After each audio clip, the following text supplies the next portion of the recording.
Bismillahirrahmanirrahim. Assalamualaikum warahmatullahi wabarakatuh. Salam sejahtera untuk kita semua. Shalom. Om Swastiastu. Namo Buddhaya. Salam kebajikan. Saudara-saudara yang saya muliakan.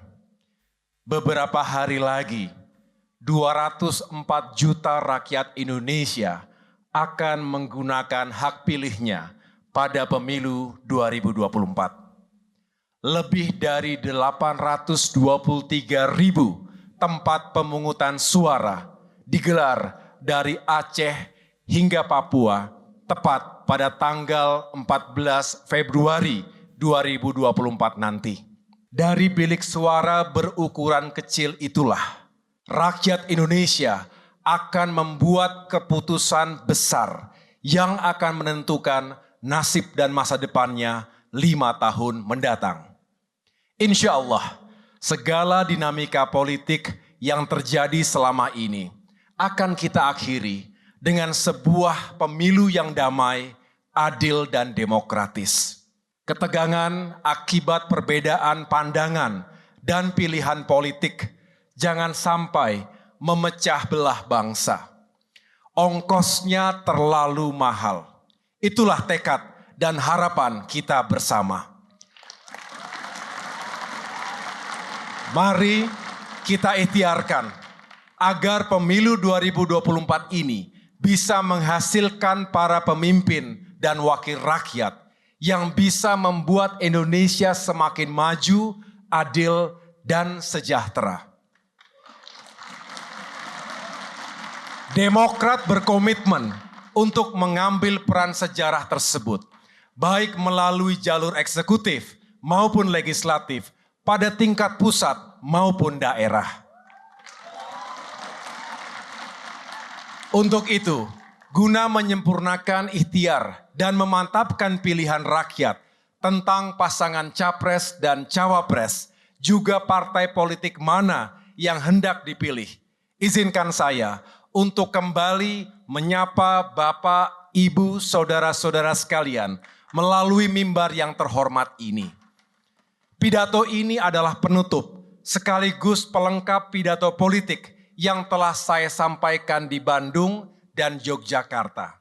Saya ingin mengingatkan kembali, dari Bandung, Partai Demokrat meneguhkan komitmennya untuk terus memperjuangkan kesejahteraan rakyat melalui peningkatan lapangan kerja, penghasilan, dan daya beli. Sedangkan dari Yogyakarta, Demokrat juga meneguhkan komitmen untuk terus memajukan negara melalui pembangunan pertahanan dan keamanan nasional serta peningkatan kerjasama internasional yang merupakan pondasi bagi pertumbuhan ekonomi kita. Hari ini, Demokrat kembali menegaskan komitmennya untuk terus memajukan negara dan mensejahterakan rakyatnya. People first. Karenanya, pidato politik ini saya beri judul Indonesia Maju, Rakyat Sejahtera.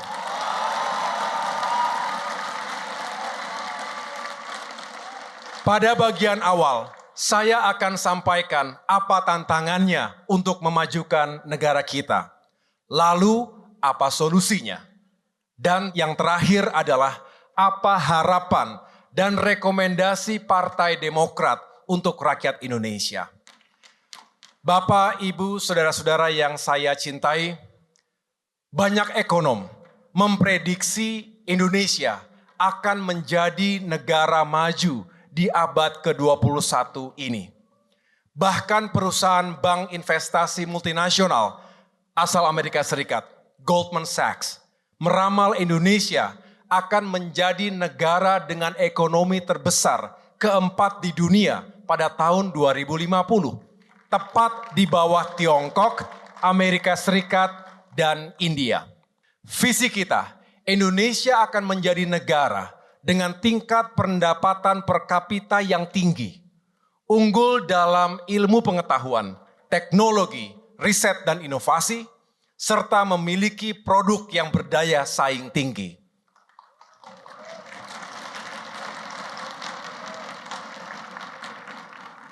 But it is not to be taken for granted. Tentu hal itu tidak akan terjadi sendirinya. Tidak jatuh begitu saja dari langit. Perlu tekad, kegigihan, keuletan, dan kerja bersama untuk mewujudkannya. Karenanya, saya mengajak rakyat Indonesia untuk mengawali perjalanan menuju Indonesia maju pada tanggal 14 Februari 2024. Ketika saatnya rakyat memutuskan siapa yang akan memimpin kita 5 tahun mendatang.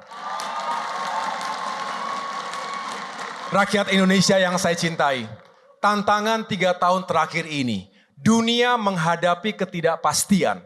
Pasca COVID-19, kita dihadapkan pada instabilitas keamanan, seperti perang di Ukraina dan Palestina, serta ketegangan di kawasan Laut Tiongkok Selatan, maupun di semenanjung Korea dan Taiwan. Dinamika geopolitik kawasan itu memberikan dampak negatif bagi ekonomi Indonesia yang sebelumnya sudah mengalami tekanan. Misalnya, perlambatan ekonomi, depresiasi nilai tukar rupiah, serta terganggunya pasokan pangan dan energi dunia yang menyebabkan kenaikan harga pangan dan harga BBM. Dunia usaha pun terkena imbasnya. Banyak industri dan UMKM yang gulung tikar sehingga pengangguran meningkat. Akibatnya penghasilan menurun dan daya beli rendah. Kondisi inilah yang saya lihat saat bertemu dengan rakyat. Banyak wong cilik yang curhat tentang kondisi mereka. Tidak punya pekerjaan dan banyak utangnya. Sementara yang punya pekerjaan penghasilannya pas-pasan. Selain itu, para petani mempersoalkan langkanya pupuk murah. Nelayan mengeluhkan terbatasnya solar murah. Sementara pelaku UMKM menghadapi terbatasnya modal usaha dan rendahnya daya beli masyarakat tadi. Kita paham situasi saat ini tidak mudah. Kita juga tahu pemerintah telah berusaha menyediakan jaring pengaman sosial untuk masyarakat miskin dan kurang mampu. Tapi itu hanya solusi jangka pendek saja, belum cukup. Kita ingin rakyat tidak terlalu bergantung pada bantuan jangka pendek dari pemerintah. Rakyat harus punya pekerjaan dan penghasilan yang cukup untuk memenuhi kebutuhan sehari-hari. Bahkan rakyat bisa menabung dan berinvestasi untuk masa depan diri dan keluarganya. Kita patut bersyukur ekonomi Indonesia masih terjaga di tengah tekanan yang tidak ringan. Itu semua karena Presiden Jokowi dan Presiden SBY juga para pemimpin sebelumnya telah meletakkan fondasi ekonomi yang kuat. Saudara-saudara, selama masa kampanye ini, kita mendengarkan banyak sekali janji dan program-program yang ditawarkan oleh pasangan capres dan cawapres, serta oleh para caleg. Mereka berlomba-lomba mengusulkan peningkatan anggaran di berbagai sektor, baik pendidikan, pertahanan, anggaran desa, gaji pegawai, bantuan sosial, maupun program lainnya. Sayangnya, pembahasan mengenai upaya peningkatan dan optimalisasi pendapatan negara nyaris tidak menjadi perhatian yang serius. Padahal, tanpa upaya tersebut, maka usulan belanja dan program-program yang dijanjikan itu sulit untuk diwujudkan. Sedangkan pembiayaan belanja negara melalui peningkatan utang bukanlah solusi yang berkelanjutan. Apalagi pandemi COVID-19 yang lalu telah memaksa kita untuk meningkatkan utang. Penguatan pendapatan negara seyogianya bertumpu kepada peningkatan penerimaan pajak dan penerimaan negara, bukan pajak. Namun hal ini harus dilakukan bukan dengan meningkatkan tarif pajak secara berlebihan yang berdampak negatif bagi perekonomian. Solusi yang tepat dan berkesinambungan adalah dengan mendorong pendapatan negara melalui upaya peningkatan pertumbuhan ekonomi nasional. Di sini, Partai Demokrat tidak hanya mengajukan gagasan, namun juga telah banyak memberikan bukti.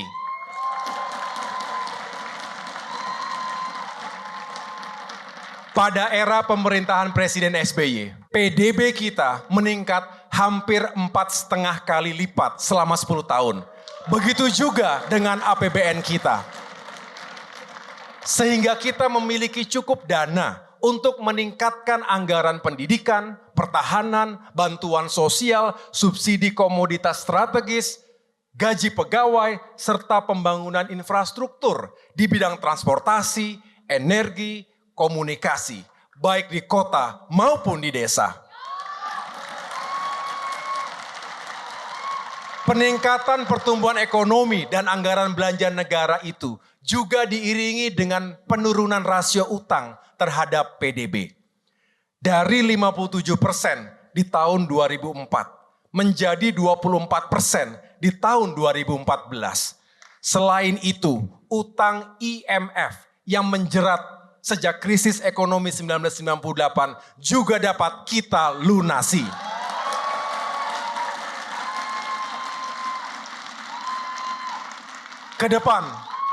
Kedepan Partai Demokrat menawarkan komitmen dan solusi untuk meningkatkan kembali pertumbuhan ekonomi nasional kita. Kami yakin keuangan negara akan kuat apabila pertumbuhan ekonomi meningkat di kisaran 6 hingga 7% per tahun. Untuk itu, strategi yang Demokrat tawarkan untuk meningkatkan kembali pertumbuhan ekonomi tadi dilakukan dengan berpijak kepada 4 komponen utama dari rumus dasar peningkatan PDB. Yaitu pertama, konsumsi. Konsumsi domestik perlu didorong dengan menjaga tingkat inflasi dan mendorong redistribusi ekonomi. Upaya ini bisa dilakukan melalui kebijakan upah minimum, subsidi dan bantuan sosial bagi kelompok masyarakat yang rentan, serta kebijakan ekonomi yang berfokus pada pengurangan kesenjangan. Daya beli masyarakat akan tinggi jika rakyat memiliki penghasilan yang cukup. Penghasilan yang cukup akan didapatkan jika rakyat memiliki pekerjaan dan upah yang layak sesuai dengan keringatnya. Karenanya, Demokrat akan berjuang untuk menyediakan lapangan pekerjaan seluas-luasnya. Prosedur perizinan untuk membuka dan menjalankan usaha harus dipermudah. Kemudian masyarakat juga harus diberi kemudahan untuk mendapatkan kredit usaha. Jangan mempersulit rakyat dengan prosedur yang cukup rumit.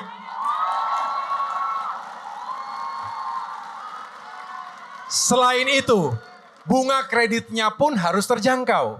Jangan sampai mencekik rakyat. Kemudahan dan kecepatan dalam izin dan kredit usaha itu dilakukan melalui digitalisasi.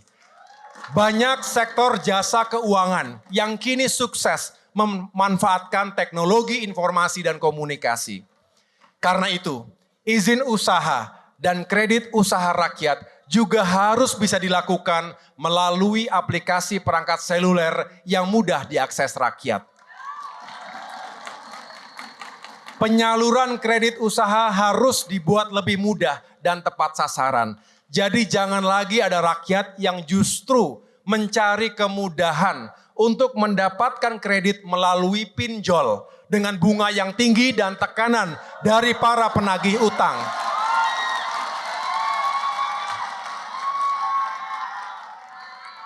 Kemudian Demokrat juga akan memperjuangkan upah yang layak bagi para tenaga kerja agar penghasilannya meningkat.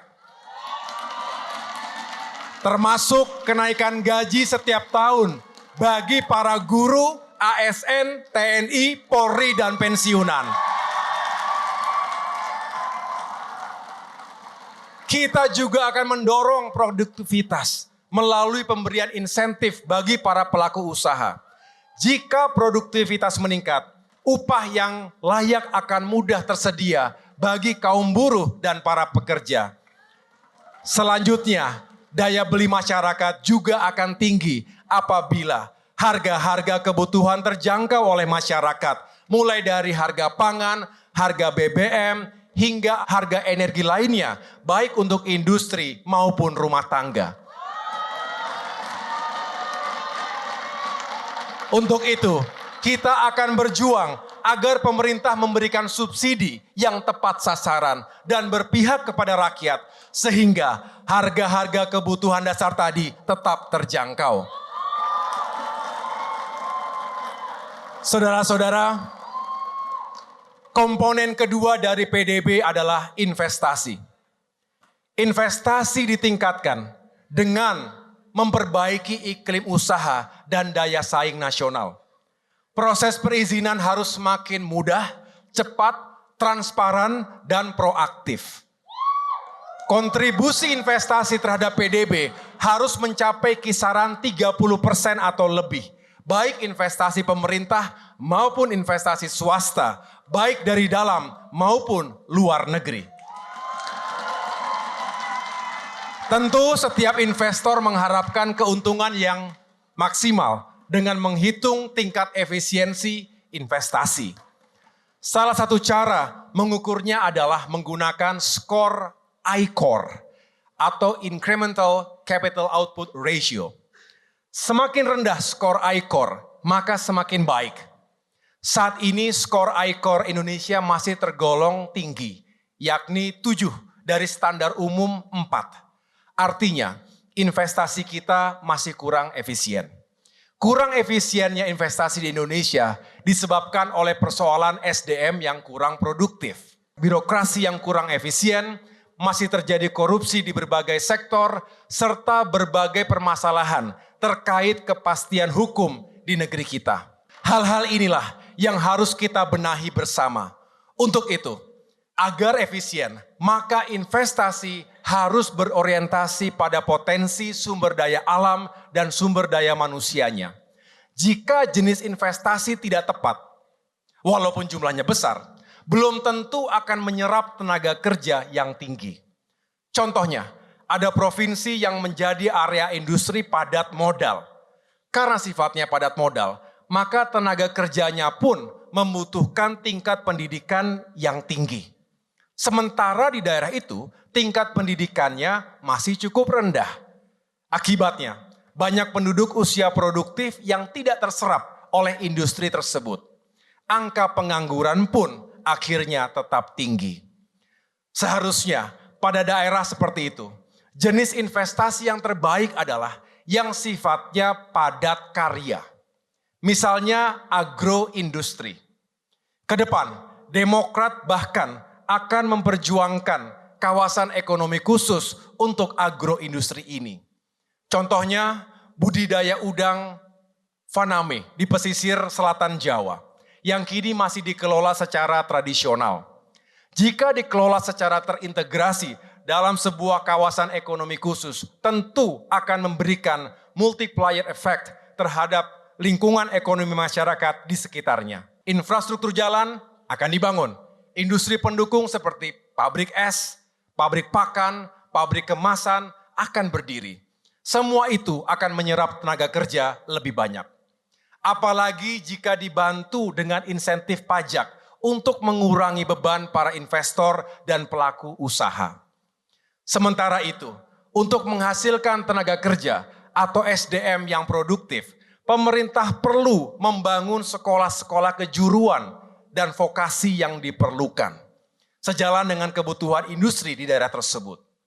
Contoh kisah sukses, ada kota yang memiliki industri farmasi, Lalu pemerintah setempat membangun sekolah menengah analis kimia, dan sekolah kejuruan lainnya termasuk politeknik. Dampaknya, angkatan kerja lokal terserap lebih optimal. Saudara-saudara sekalian, mengapa Demokrat sangat peduli dengan pembangunan manusia? Karena kami tidak ingin bangsa ini hanya menjadi konsumen saja. Jika itu yang terjadi, maka kita akan dijajah oleh bangsa asing dalam bentuk yang lain.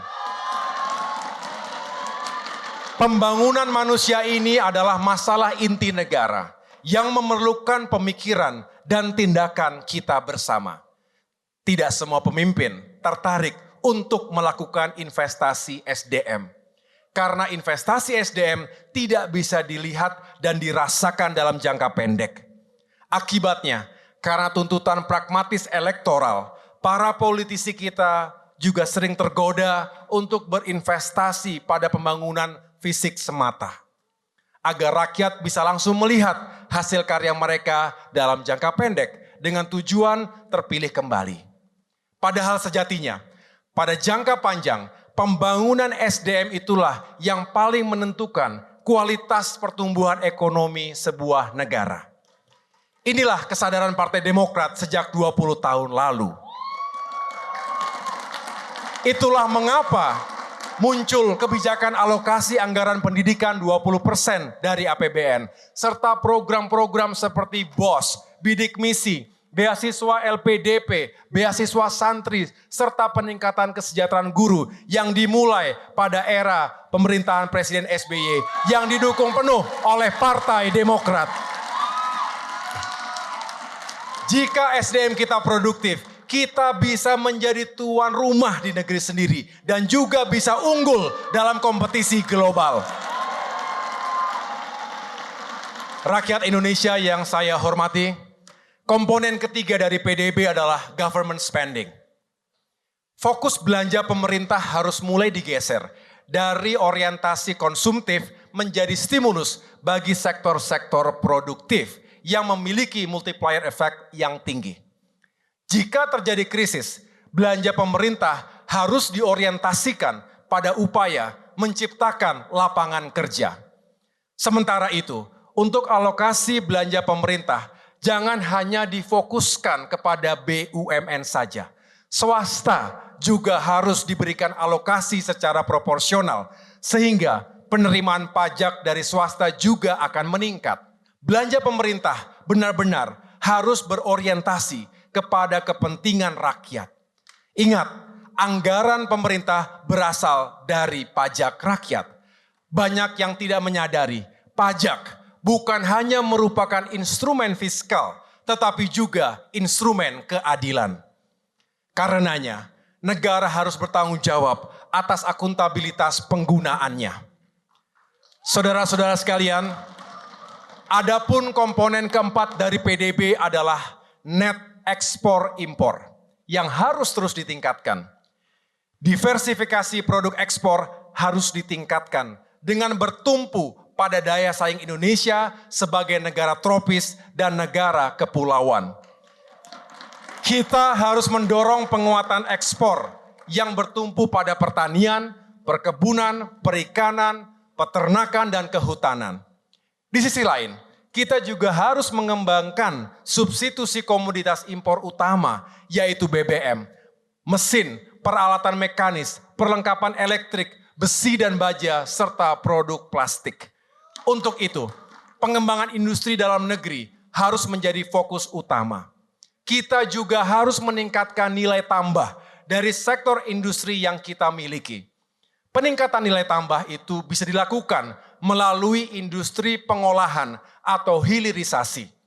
Program hilirisasi sebenarnya sudah mulai dilakukan sejak tahun 2013 di era pemerintahan Presiden SBY, khususnya dalam sektor pertambangan.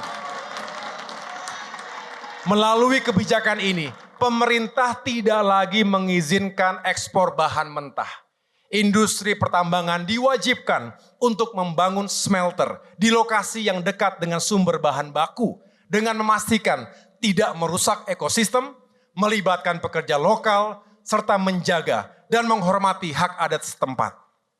Langkah itu kini diintensifkan oleh pemerintahan Presiden Jokowi.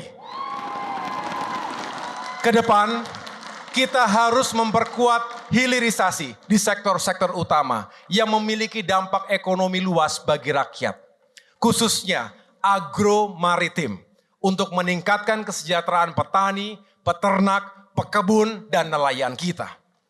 Saudara-saudara sekalian, itulah strategi Partai Demokrat untuk meningkatkan kembali pertumbuhan ekonomi Indonesia agar negara kita maju dan rakyatnya sejahtera.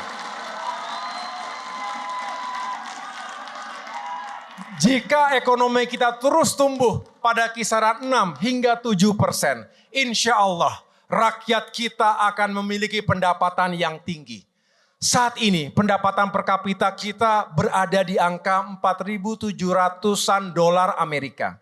Sedangkan menurut Bank Dunia, negara-negara maju memiliki tingkat pendapatan per kapita minimal 13.800 dolar Amerika. Pertanyaannya, apakah kita bisa mencapainya? Saya tanya sekali lagi, apakah kita bisa? Insya Allah kita pasti bisa.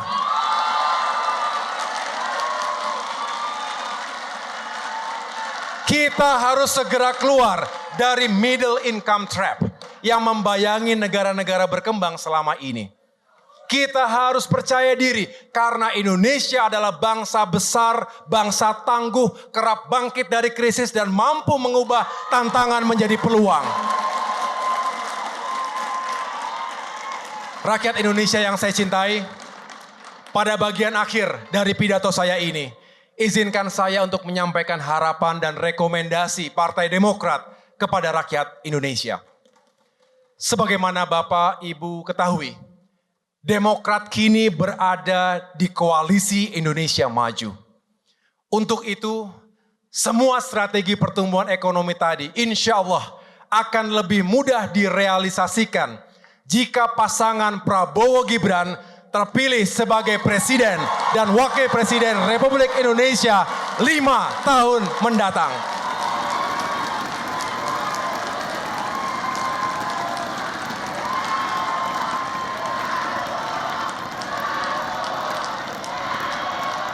Terima kasih. Kemudian, agar pemerintahan Bapak Prabowo kelak memiliki kekuatan politik yang signifikan, Partai Demokrat berjuang sekuat tenaga untuk meraih lebih banyak kursi di parlemen, baik di DPR RI, DPRD provinsi, maupun DPRD kabupaten kota. Oleh karena itu, dengan segala kerendahan hati, kami memohon doa, dukungan, dan suara dari Bapak, Ibu, Saudara-saudara sekalian untuk Partai Demokrat dan pasangan Prabowo Gibran dalam mewujudkan semua cita-cita mulia kita. Terima kasih. Demokrat menang, Prabowo Presiden, Indonesia maju, rakyat sejahtera. Tuhan bersama kita. Wassalamualaikum warahmatullahi wabarakatuh. Demokrat, partai kita pilihan rakyat. Demokrat, selalu ada bersama rakyat. Selalu ada bersama rakyat. Partai Demokrat, pilihan rakyat.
Terima kasih.